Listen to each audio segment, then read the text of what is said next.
All good on my end. Okay. Well, I'm glad everyone's here today, and we have a lot of folks who registered, so there might be people coming and going. Don't worry about that. We have Erica Rose from UNO here to talk to us about professional habits and behaviors. So Erica, take it away. Thanks, Denise. Good morning, everyone. It's really nice to be with you. I really value these opportunities to sit and chat with Nebraska librarians.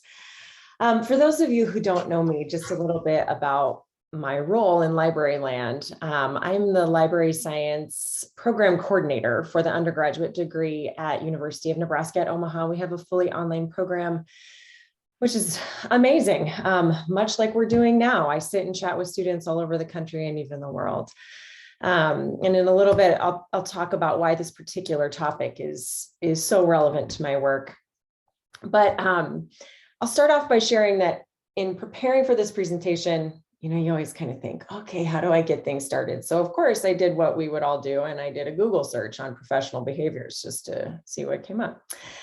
And I got this list of blog posts that presented bulleted lists of things like neat appearance and respectful and courteous conduct and poise. And all of those things are great. There's nothing wrong with any of those statements, and they'll be embedded in what I'm going to talk with you about later. But it felt really superficial to me. And this topic is so critically important. And I wanted a deeper dive. I wanted people to talk more with me about it. So as an educator, I'm working with library science students. I'm preparing them for you all. I want them to be ready to move into libraries and contribute to our changing and adapting profession. And so it is so important that I understand what is needed. And so I reached out, unsatisfied with my Google search. I reached out to my network of colleagues and I said, okay, tell me what your top 3 professional behaviors are when you're looking to hire, when you're looking to work with people. And I thought, okay, it is November in 2021. Who's going to respond to this? We'll see. And actually, people didn't only respond, they gushed. They shared so much. They had so much to say. It wasn't just that they were telling me a list of professional behaviors. They told me what those behaviors meant for them in their libraries and why they mattered. And that's the approach that I want to take with this conversation. So all that to say, I'm going to share some things with you today. I have to come at this from my own perspective because that's what I have. But I've tried to broaden that perspective by talking with other people. And I really want your perspective as well. So I'm hoping that you'll be willing to interact with me a little bit today because your perspectives matter. I think we're probably all here for different reasons. Some of us may just be getting started in our library careers and you're looking to sort of develop that professional imprint. Others may be mentors who need to help others nurture those professional dispositions. It doesn't really matter where we're coming from. I think you all have something valuable and maybe even different to say about this. I'm just going to share my screen and I'll show you kind of where my brainstorming led me as I was putting all of this together. Here, this is a picture of the blackboard in my office. And you can see like it just started to get crazy after a while because this was me trying to sift through and group all of the feedback that I had gotten. So similar to what Denise is sharing, this topic is really important to a lot of folks. And I want to talk about not just what professional behaviors are, but why they matter and the impact that they have. And for me, talking about why we do things is always the most motivational thing. And when I think about our professional dispositions and the way that we interact and present ourselves as library professionals, it really all boils down to serving our communities. And I don't mean just the community that you live and work in. Community means a lot of things. Our professional behaviors touch our community of colleagues. They touch the patrons that we serve, they are a part of how we are able to advocate for our libraries and our profession overall. So I feel very much like this is a ripple effect conversation. And each and every one of us are playing a part in a bigger picture of how our profession is perceived in the world. When I talk with my students, I talk a lot about removing barriers to access. That's how we approach conversations about service design, about our facilities, about the conversations that we have, how we develop our collections. How do we remove barriers to access? And our professional behaviors follow the same philosophy.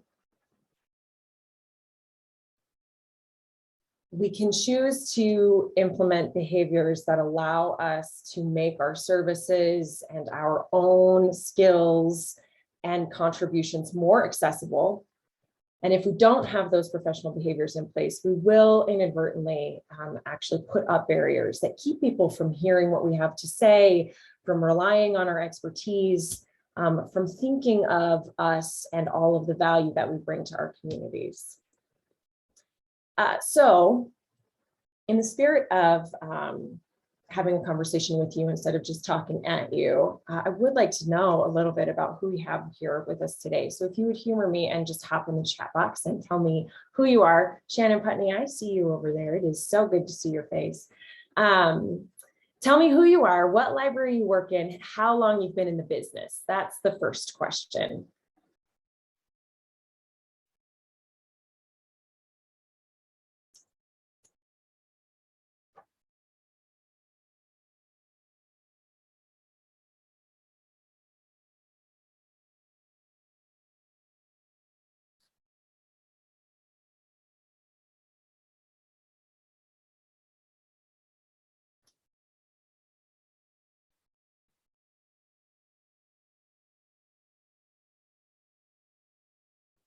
Hi, Janet.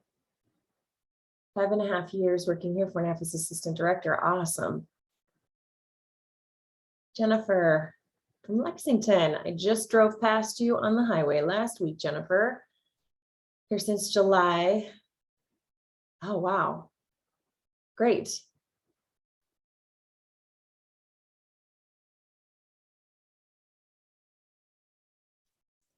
Hi, Lori. Director since 2009. Fabulous. A lot of leadership experience in this group.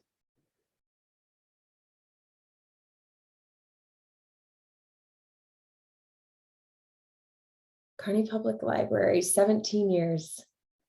Oh, awesome.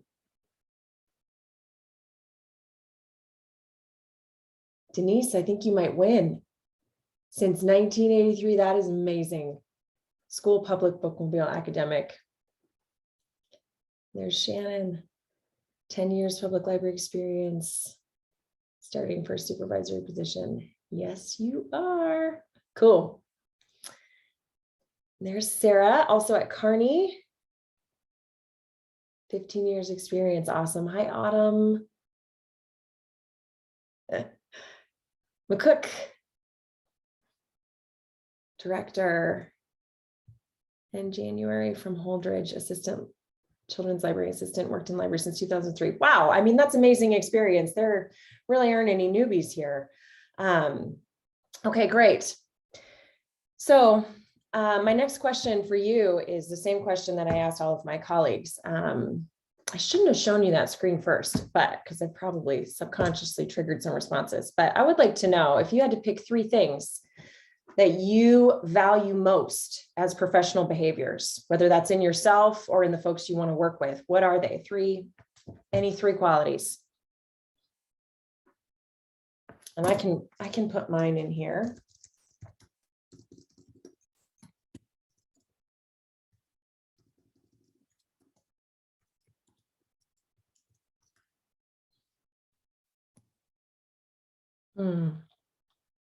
Yeah, 3. That's ridiculous. You can't just say 3. Integrity, honesty, dependability. Yep, great. I think there are going to be some synonyms in this list. Initiative, positivity, dependability. There's two. Customer service equally to all. Positivity, integrity, initiative.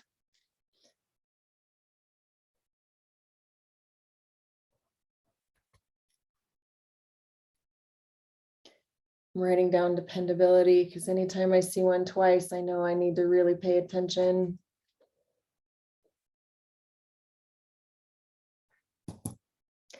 And this may be something, it's fascinating to ask other people. So take this back to your libraries and ask them what their responses are. I think you'll find that you have some interesting conversation. Empathy, amazing.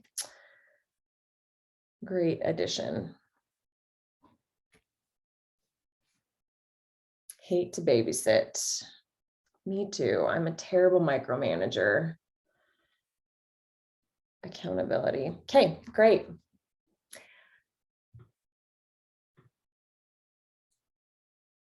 Empathy and patience.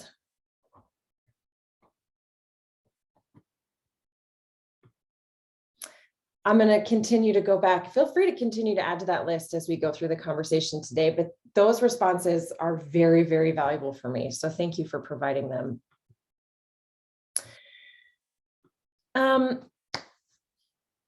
In addition to thinking about how our professional behaviors really impact the people that we work with and the people that we serve, which will always be the most important thing in our conversations, but we also bring our own career trajectories to this conversation, and that's important as well. Thinking about what you can do to ensure that you have a meaningful, robust career. There's lots of longevity here already, which is amazing to see. That's an important piece of this. I was once told by a mentor, a very wise mentor of mine, that excellence is one of those things where people have a hard time describing it, but when you see it, you know it immediately, and you're drawn to it, and you want to bring that into your fold, and that's who you want to work with. But I think when we start to define excellence, our professional dispositions are a big part of that. When you think about, you can have the most amazing ideas in the world, but if you do not show up, it will not matter. This conversation all started meaning a lot for me when I started to understand how my behavior really impacted other people. I started working in libraries when I was 17 years old, so my frontal lobe was not fully developed at that time. And one day I had a hard time getting anywhere on time. And so I was never really late. It was more like 3 or 4 minutes, pretty consistently always. And I was working in the library that summer, and I was 3 or 4 minutes late. We opened at 9. And then when we got there, I wasn't the only one that was late that day. Everybody was 3 or 4 minutes late. And there was a mother waiting outside with a crying child who had clearly, she needed to change that poor child's diaper stat. And she had been standing out there for, I don't know how long, but she needed to get in, and she was waiting on all of us. And I had this moment where I thought, I really understood that my actions weren't just about me, but how I was impacting the service that we provided to those patrons. And there's a million examples of that. And somebody finally told me, I had a mentor who told my 17-year-old self, it feels very disrespectful to me when you choose to do other things instead of honoring your time commitment and showing up here when you're supposed to. It seems like such a trivial thing, but I feel really strongly about respect. And to think that my lack of timeliness was perceived as disrespect was devastating for me. So it was very motivational for me to start thinking about how each one of my behaviors then impacts other people. And when you think about where you want to go in this career and what you want to do next, people will make decisions about your subject matter expertise, your abilities, the the quality of work that you bring to the table almost instantaneously, which I know sounds crazy, but first impressions happen in the blink of an eye. First impressions happen the minute we show up and present our physical selves. So how do you capitalize on that in your career? How do you present yourself, not just physically, but verbally, whether or not you're showing positivity, and all of those things really, really matter. And then on top of, after that first impression has been made, we continue to nurture that professional imprint of ours along the way. That happens in the way that you word your emails. It happens in every single interaction that we have. I read a lot of Brené Brown, big fan. She talks about the importance of trust a lot.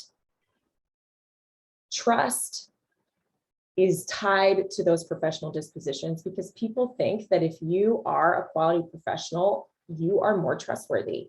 They're completely tied together. Trust is built one marble at a time, one interaction at a time. Every conversation, every email, every phone call adds a marble to the jar. So every time you have that opportunity, you want to make the most of it. It only takes one negative interaction to knock that jar over and undermine your trust. So we have to be mindful of that and think about how we are continuously nurturing that trust through our professional interactions. I want to talk a little bit here about the difference between jobs and a profession. We all have jobs. Jobs are tasks, duties, work that's performed so that we can get a paycheck and live life. But all of us here today have chosen to be part of a profession. Our jobs are all part of our profession. A profession requires subject matter expertise. It requires high-level skill. It requires specialized education and training. I've been doing this for over 20 years, and I can't believe that I still walk into social settings with people I don't know, and they say, oh, libraries, you got to go to school for that? You got to have some special training for that? You know, they're amazed at this, which tells me that we still have a lot of work to do when we think about how we advocate for ourselves and how we present the importance and the value of our work, how we present ourselves as professionals. Our profession needs us to do that. And we have chosen to make our profession our career. We're spending a lot of time in this business by choice because we believe in this work. We know what we do matters. And we want to have careers that are robust and meaningful, and we want to make an impact. That's why we're all here. And our professional dispositions are what allow us to do that, one of many ways. All right. I love PowerPoint because it's gotten so fancy that I don't even know what I need until it presents it to me. And it presented me with a cheetah here. And I thought, yeah, I do. I want a cheetah on this slide. Anyway, here's what I mean by you do you. We all bring something excellent and unique and authentic to this work. You need to know what that is. You need to spend time thinking about where your gifts are, what you're predisposed to being really good at, what your passion is, and capitalize on that. One of the things that I talk about a lot when I teach leadership and management classes is the idea of appreciative inquiry, which is a very fancy term for really thinking about where our celebrations are and then thinking about how we capitalize on those things. Each one of us needs to do this as well.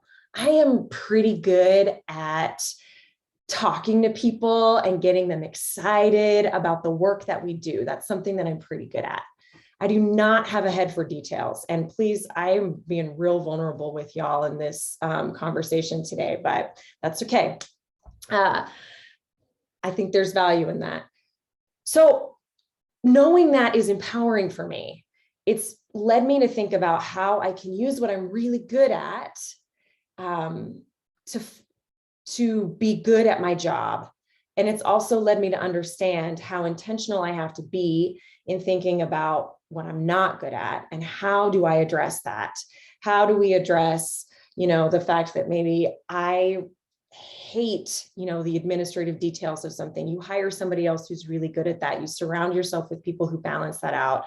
And when we spend a lot of time thinking intentionally about how we can address where our own gaps are, with the idea being that we want to make sure that we are not putting barriers in front of other people when they're interacting with us.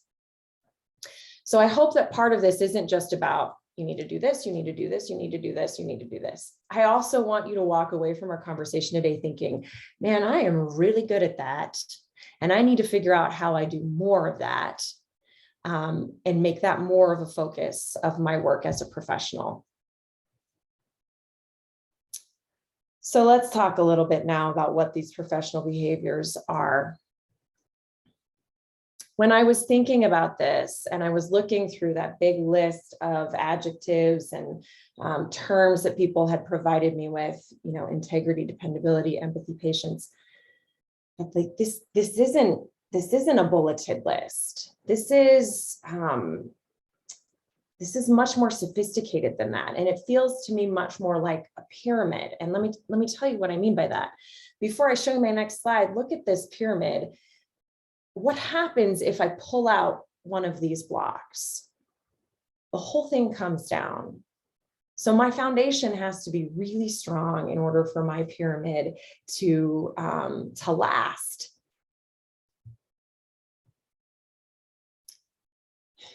Mathematically, these are the terms for a pyramid. I hate math, but this is useful. You could also use this, I think, for mountains. But we have a base. Your base is your very strong foundation. Your base is the widest part.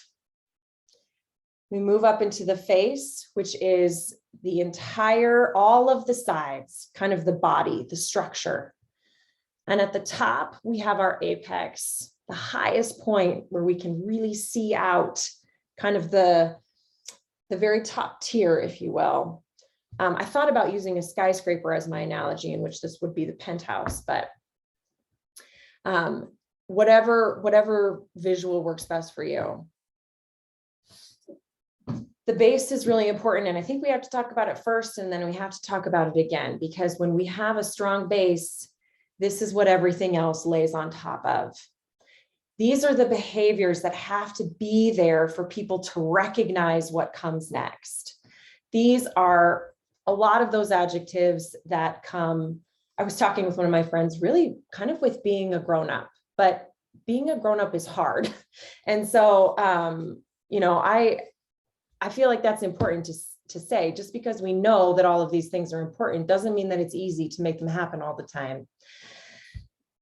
But you can see this list: timeliness, accountability, being mission-oriented, being organized and responsive. Speech and dress, I'm going to actually say how we present ourselves. And then, of course, work ethic.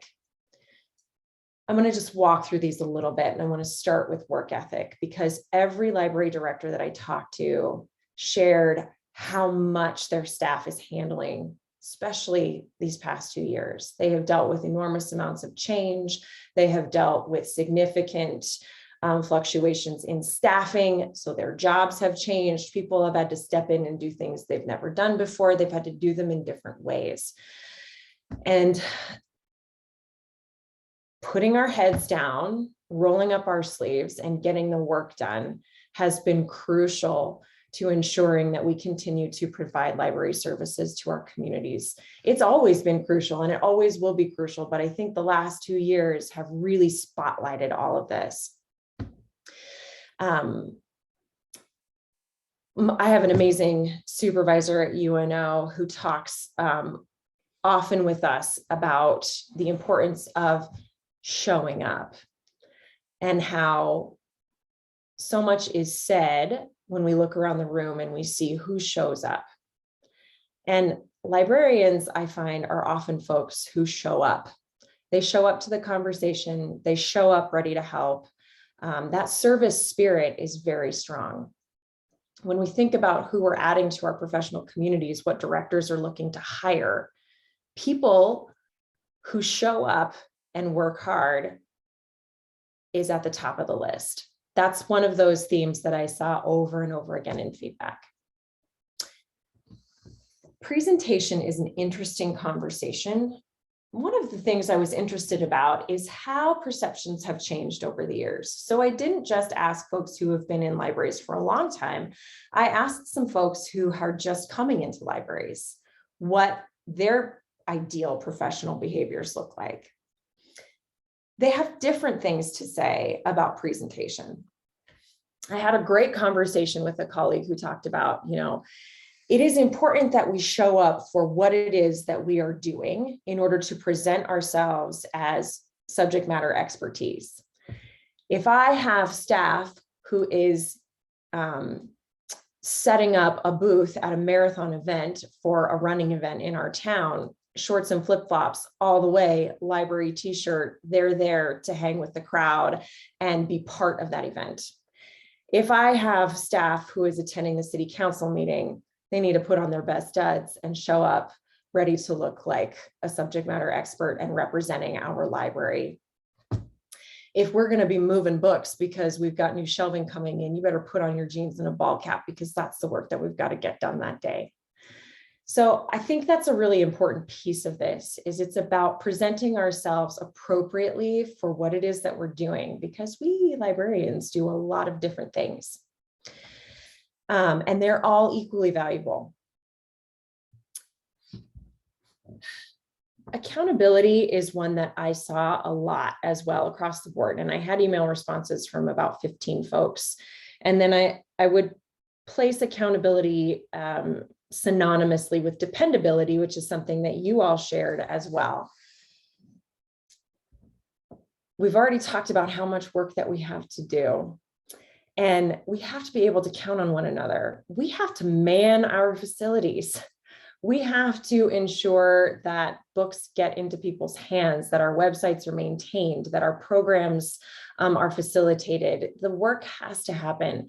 And being able to count on each other for folks to carry their weight, that's more than just ensuring that tasks are completed. It's also being willing to step up and volunteer for those tasks.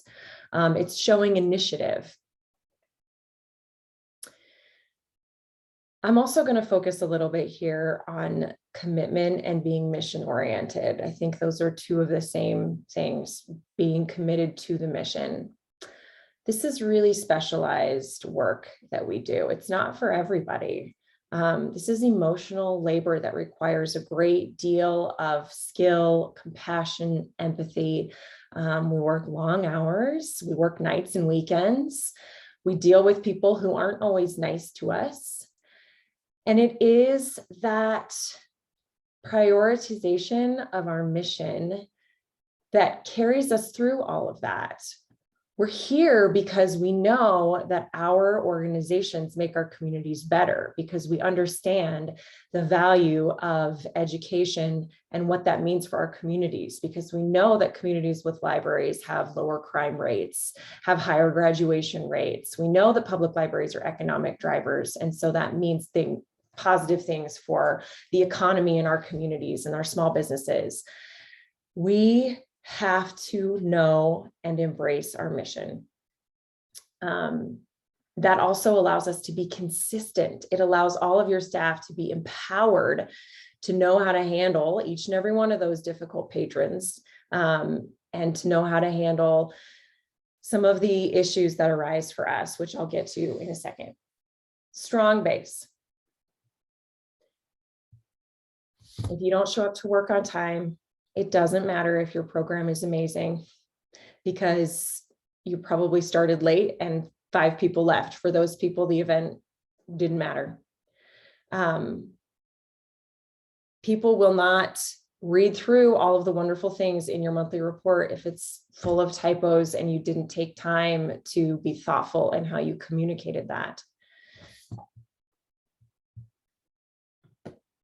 That moves us into the face, the structure. Once we have that strong base in place, which really a lot of those things, a lot of those qualities I just talked about are necessary for just about any job, any work that we do.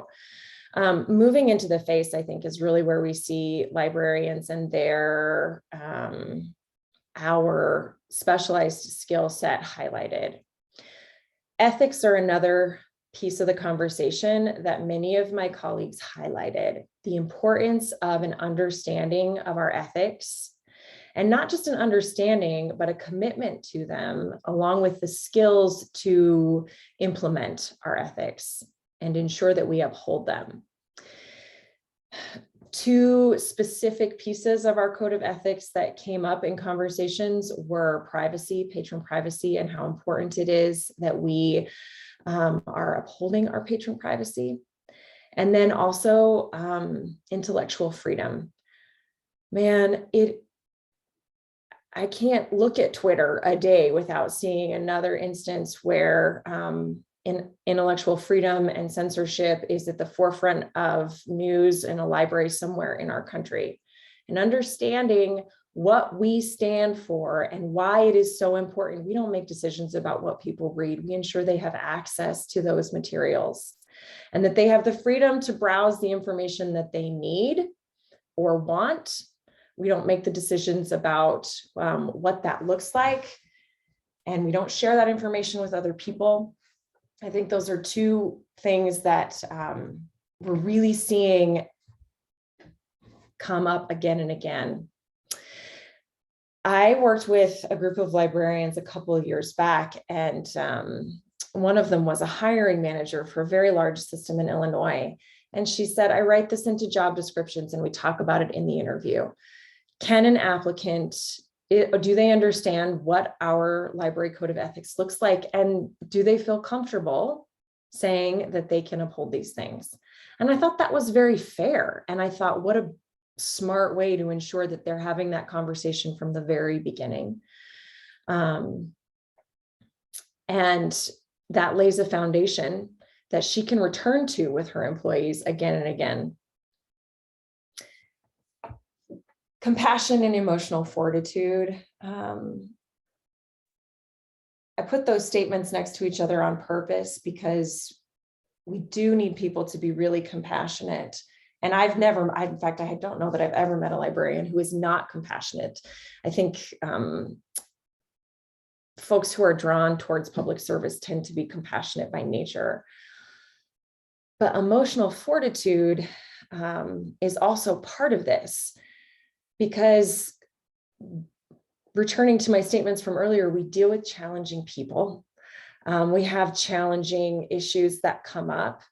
And being able to stand strong in the face of some of those challenging situations is really important. I've been reading and thinking a lot about the idea of compassion fatigue, because I know that's something that we struggle with in our profession, because this is such emotional labor. And so finding how we balance compassion and emotional fortitude is really important. And that takes a strong professional to do that. And right along with that, I think maturity plays in.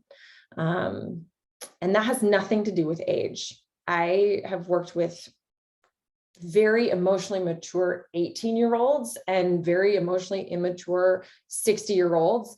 And I myself am still developing my own maturity for sure.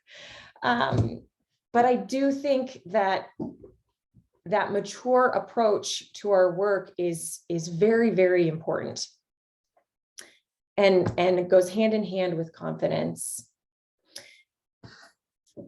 The last piece of this that I really want to emphasize is problem solving and conflict resolution.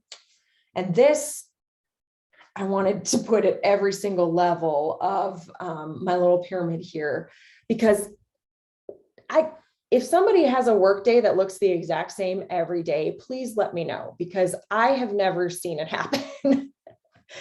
And I feel like every day I am sending an email to my colleagues saying, well, this is new. It's a new challenge, a new problem to solve. And in some ways that's actually exciting. I really like that. We librarians often tend to like to solve puzzles. But I think it's important that we understand how critical this is as a professional behavior, because when we expect other people to solve problems, when we immediately run to the next person beside us or to our supervisor's office and we say, I have a problem, that's not productive.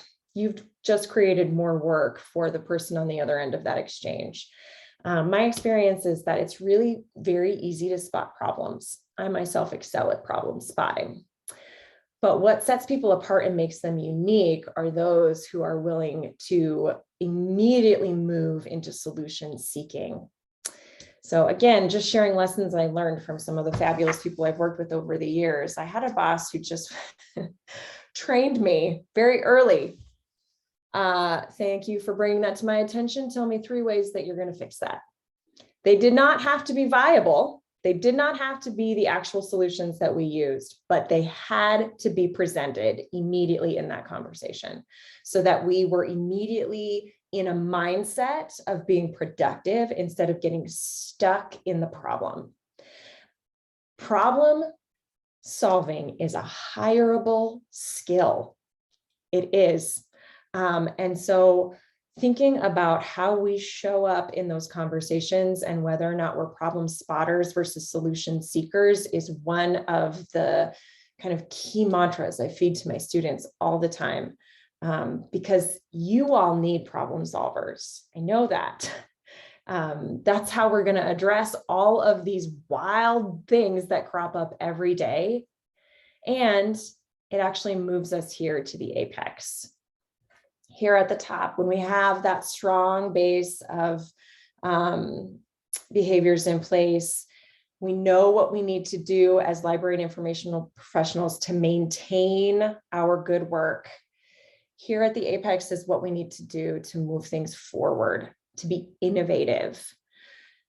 And this is where I think critical thinking and creativity really, really shines. And I had several directors who talked about the need for folks who are willing to think outside the box, who are willing to adapt quickly and be really flexible. And that's where we move from, it's how we've always done it. And it's okay. If it ain't broke, don't fix it. I believe in that statement, but it's really important that we take time to say, this is broken. We need to fix it. We need to move on. We need to change. Our communities don't look like they did 10 years ago. They don't even look like they did 2 years ago. People's information consumption behaviors are so different from what I grew up with. And our organizations have to be proactive in thinking about that. We can't be running along behind saying, wait, we're still here. We still have value. We need to be walking along our communities and our patrons side by side saying, we know that you like digital materials now. We know that you need to access this stuff any time of day. We know that you have different needs for your programs. We got you. We're doing things differently now too. And that's where our critical and creative thinkers have to be. Open-minded is another one that came up again and again. And I think in order to be creative, you have to be open-minded. You have to be willing to consider new ideas, new trends. You have to seek them out.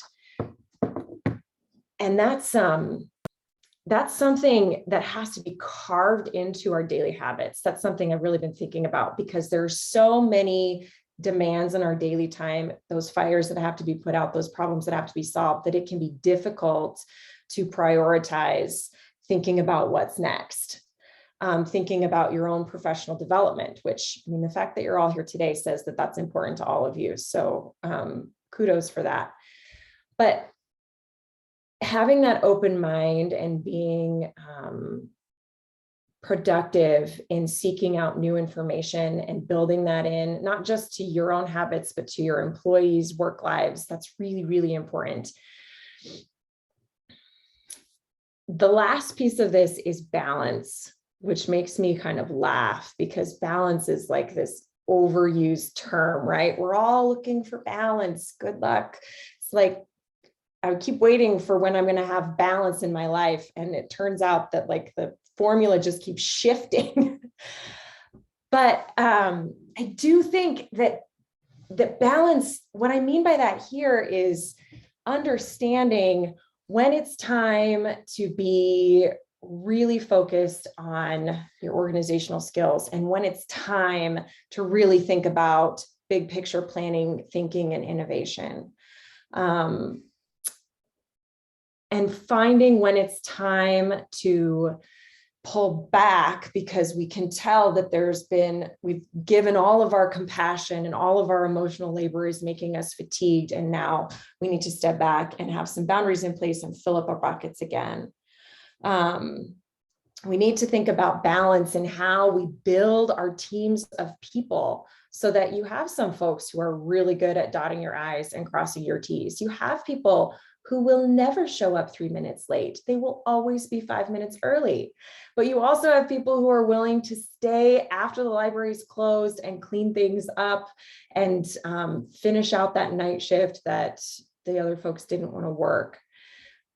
We need teams that complement each other, where we celebrate our differences. And I think that professional disposition of having that eye on that is really, where we see our leaders shine. It's not that you have to be good at all of the things. You have to be able to see the big picture and understand everything that's necessary.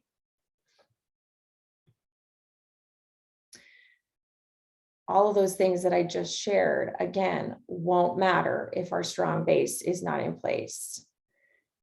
If you do not understand the value of good communication skills, of being thoughtful in how you interact, and ensuring that we make statements that are accurate but not judgmental, people won't hear your good ideas.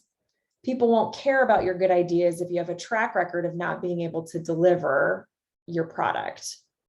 People won't want to work with you if you're a hot mess and you never remember when everything is happening, and you lost the documentation and all those things. Responsiveness, I want to highlight right now as I move to this next slide of time. Time is one of our most precious resources.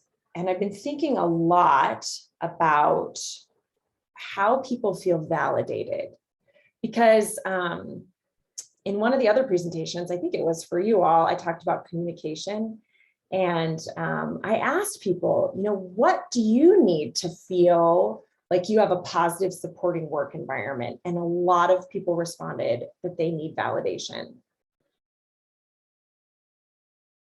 When time is one of our most precious resources and we don't honor people's time, they immediately feel invalidated. And this is something that I see coming up again and again, and almost every professional interaction has an element of time embedded into it. I worked for a wonderful human who loved to call meetings and always showed up late to them. I did not feel like my presence at those meetings was important to that individual. I've gotten to the point too where it's hard for me to attend meetings where there's no agenda, because I don't understand if it's truly a valuable use of my time and why my presence has been requested. When you tell people, I need this much of your time, and then you don't honor that, you have basically said, my time is more valuable than your time. So I think this is one of those key pieces of professional dispositions that can really be tied to everything else that we've talked about today. I thought it was worth its own slide. And time isn't just about our synchronous interactions. It's what, if you said that you were going to do something for somebody and then you don't get it to them on time, again, you have said, well, this did not mean anything to me. My needs here are more valuable than yours. And time these days is something that people almost panic about, because we know nobody feels like they have enough of it.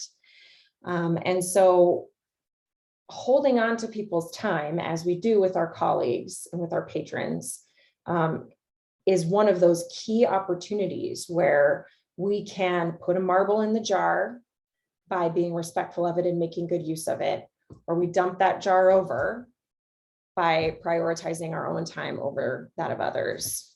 Now, all of that being said, I'm going to go back to that in a minute.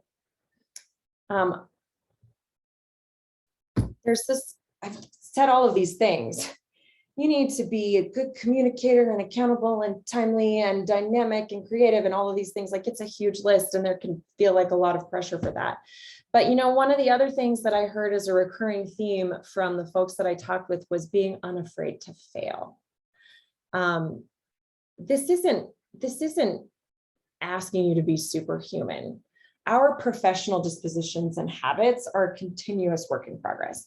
And if we mess up, which we inevitably will, we will be late to a meeting one day, or there will be typos in that monthly report that we sent out, or, you know, you will accidentally email the wrong person one time. All of these things, like, mistakes happen. That's okay. It's the trajectory of behavior, demonstrated patterns of behavior that really are important and are what comprise our professional imprint. So we keep going, we keep striving. We work at all of this again and again, and we help others work at it. As much as I think all of this is critically important, I also believe that grace and flexibility are critically important, particularly right now. So everything that I just said, wrap it up in a bow of grace and flexibility, both for others and for yourself. I was chatting with this wonderful woman who is a friend of mine who used to be a kindergarten teacher. And she said, you know, Erica, people are always just kindergartners. Really, we're all just big kindergartners. We just need snacks, and we want people to be nice to us. And we need permission to just enjoy ourselves and be creative and have fun. And I said, oh my goodness, Pam, you are so right. And if I had to summarize everything that I just said, I would say kindergarten rules apply. Be kind, be responsible, share, listen, and help. And I think if we do all of those things, our pyramids will naturally evolve, and we will be able to do what we need to do to move this profession forward and to have long and glorious careers in the library profession. So that's kind of all my content for you today. And I wanted to leave just a few minutes. I'm always terrible about leaving enough time for questions, but I did want to leave time for questions today, or just hear from you all about, you know, what does this look like for you? What are you encountering as you think about professional dispositions in the employees that you're working with, in your patron needs, things like that. So I'm going to open it up for the group to anybody who wants to chat.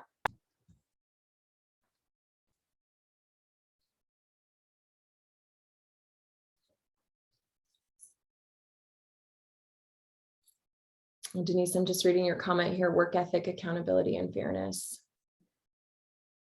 So after all of this, would any of your responses change?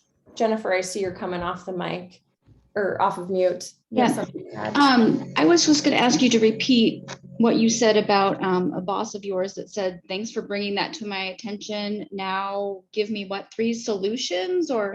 Yep. Tell me 3 ways that you think we might be able to solve this problem. Okay. Because I think for me, I have, you know, people who work for me who come to me with a complaint or a gripe or something that they see as a problem. And I often say, instead of asking them their solutions or what they see as a way to fix it, I respond by saying, I'll address that, when it's not always mine to fix. Yeah, I think that's natural. Many of us tend to be problem solvers, just kind of by nature. And it took me aback the first time that was presented to me, but I'll tell you, it was also incredibly empowering. It really felt like, oh my gosh, you think I might be capable of fixing this myself? You think that I'm, you know, smart enough to do that? I know that kind of sounds crazy, but it really was kind of one of those moments that I go back to and think that kind of changed me, and it changed how I behaved. Christy, hi. Hi, one other comment with that, I agree, that's really empowering. And that was one that I learned years ago. I had a colleague who would come in and drop problems on my desk daily. And I thought I had to solve them all. And then when I finally said, like you did, like your boss did, why don't you give me some ideas and then we can work on it together? The number of problems that landed on my desk dropped by like 70%. It was amazing.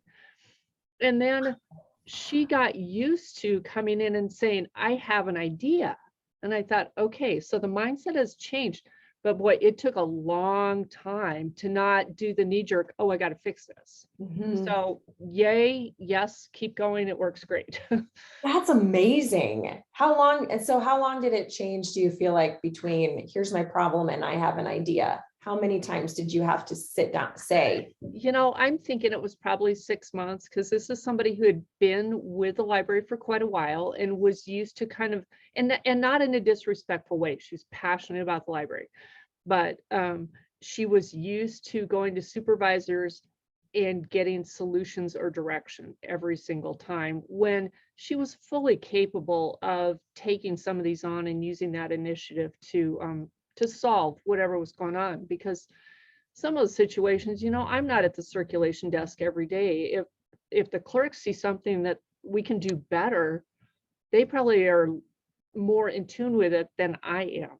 So yeah, and that actually, I wanted to say this too, reminds me of something else I think is really important. And it's the idea of constructive critique as we kind of mentor people, which can be a really hard concept. Constructive critique is often kind of this uncomfortable idea. It feels like it's confrontation, but it's not confrontation. And the folks who have been the most influential in my life are the ones who have had the hard talks with me, who have said, they were called the come to Jesus meetings. But what I realized after the fact is that those are the people who were really, really willing to invest in me. It was the ultimate sign of respect and care that they could give me, to be willing to sit with me in an uncomfortable moment and say, I see this in you. This is something that's not working well for you, and this is something that you can do better. And then I see that as I work with and mentor students, just how powerful that is. And it's still something that I'm trying to get more comfortable with, but I think there is so much value both in being able to give constructive critique well, but also seeking it and accepting it, and being open to it. Any other thoughts? Can you hear me? Hey, Shannon. Hi. So I was thinking, as someone who's about to be a new supervisor and just an employee in general, I think one of the most important things that we need to do, especially as the staff behind the scenes in the library, is to make sure we're always making sure each of us feel valued, respected, appreciated, and heard, because therefore we will be able to have better communication amongst each other. If you don't feel valued, you're not going to want to try to take on something on your own, because you don't feel like you're going to be heard with your idea or whatever. So you got to make sure each of us, all of us behind those scenes, are feeling that way. So not just as a supervisor, not just as a circulation clerk, everybody needs to feel that way, so we can all have a say in what we're doing in that library. That is such valuable commentary, Shannon. It makes me think a lot about, I was just talking about constructive critique, but if you want that to be productive, there has to be a foundation of trust there. So you better have spent time making people feel valued before we show up talking about, what needs to change or what they need to do differently. The trust has to be there first. So I really appreciate you sharing that, because I think that's so, so important.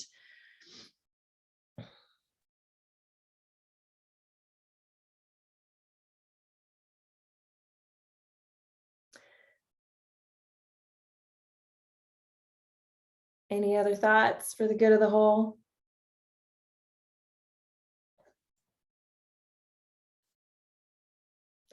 Well, I do appreciate all of your sharing. truly, this is a conversation that I think is ongoing and evolving. So I would challenge you to take this question back to your libraries and talk about it and ask people, what does this look like to you? It's fascinating. I think we learn a lot about the people we work with from these kinds of responses. And I think we also learn a lot about ourselves when we're reflective about it. But if you have any nuggets that come from those conversations, I would love for you to share them with me. I'm going to put my email here in the chat box. And feel free to reach out anytime. Thanks, Erica. I really appreciate you presenting to us today.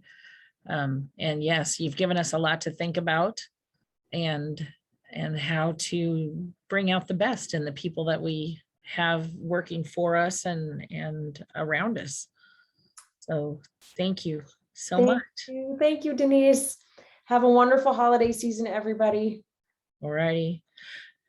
Thanks so much. We appreciate all you've done. Bye.